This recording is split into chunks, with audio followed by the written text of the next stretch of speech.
Rajasthan Royals dashing బ్యాట్స్మెన్గా Sanju Samson పేరు ప్రస్తుతం cricket వర్గాలలో హాట్ టాపిక్గా మారింది. వచ్చే సీజన్కు సంజు రాజస్థాన్ రాయల్స్ను వీడేందుకు ఆసక్తితో ఉన్నట్లు విస్తృత ప్రచారం జరుగుతుంది. ఇక ఈ నేపథ్యంలో సంజు ట్రేడింగ్ విషయంలో రోజుకో వార్త చక్కర్లు కొడుతుంది. శాంసన్ పై ఇప్పటికే పలు ఫ్రాంచైజీలు ఆసక్తి చూపిస్తున్నాయి. చెన్నై సూపర్ కింగ్స్ అతన్ని తీసుకుంటుందని వార్తలు వచ్చాయి. ఇక రుతురాజ్ గైక్వాడ్, శివం దూబే లేదా రవీంద్ర జడేజాలలో ఒక్కరిని ఇచ్చి శాంసన్ ను తీసుకోవాలని రాజస్థాన్ రాయల్స్ ఆఫర్ ఇచ్చిందని, అందుకు సిఎస్కే అంగీకరించలేదని క్రికెట్ వర్గాల సమాచారం. అయితే కోల్కతా నైట్ రైడర్స్ కూడా సంజు శాంసన్ ను తీసుకునేందుకు ఆసక్తి చూపిస్తుందట. ఇక 2025 ఐపీఎల్లో కేకేఆర్ కు అజింక్య రహానే కెప్టెన్ గా వ్యవహరించాడు. అయితే వచ్చే సీజన్ కోసం ఆ జట్టు కొత్త కెప్టెన్ ను అన్వేషిస్తున్నట్లు సమాచారం. శాంసన్ ను తీసుకొని అతనికి పగ్గాలు అప్పగించాలని భావిస్తున్నట్లు తెలుస్తుంది. ఇదే జరిగితే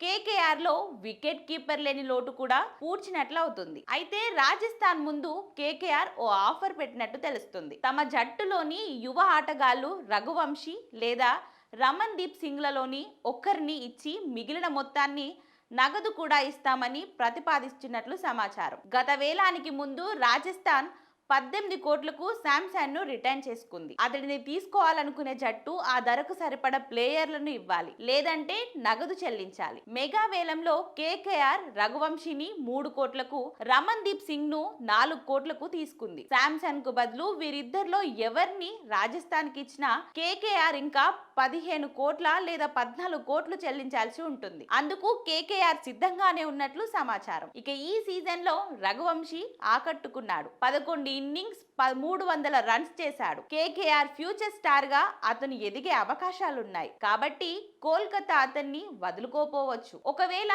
శాంసన్ కోసం వదులుకున్నా ఆశ్చర్యపోవాల్సిన అవసరం లేదు. శాంసన్ ను తీసుకుంటే ఓపెనర్ గా కూడా దింపొచ్చు. దీని ద్వారా అదనపు విదేశీ బౌలర్స్ ని తీసుకొని బౌలింగ్ దళాన్ని పటిష్టం చేసుకోవచ్చు. అన్ని విధాలుగా శాంసన్ ను తమకు మంచి ఆఫర్ అని కేకేఆర్ భావిస్తున్నట్లు తెలుస్తుంది. ఇక శాంసన్ 2013లో రాజస్థాన్ రాయల్స్ తరపున అరంగేట్రం చేయకముందు 2012లో కేకేఆర్ జట్టులో భాగం. అయితే ఆ సీజన్ లో అతను ఒక మ్యాచ్ కూడా ఆడలేదు. 2013లో వేలంలోకి వదిలేయగా రాజస్థాన్ తీసుకుంది. అయితే సంజు మాత్రం వచ్చే ఏడాది ఐపీఎల్ కు జట్టు మార్పు గురించి మాత్రం నోరు మెదపడం లేదు.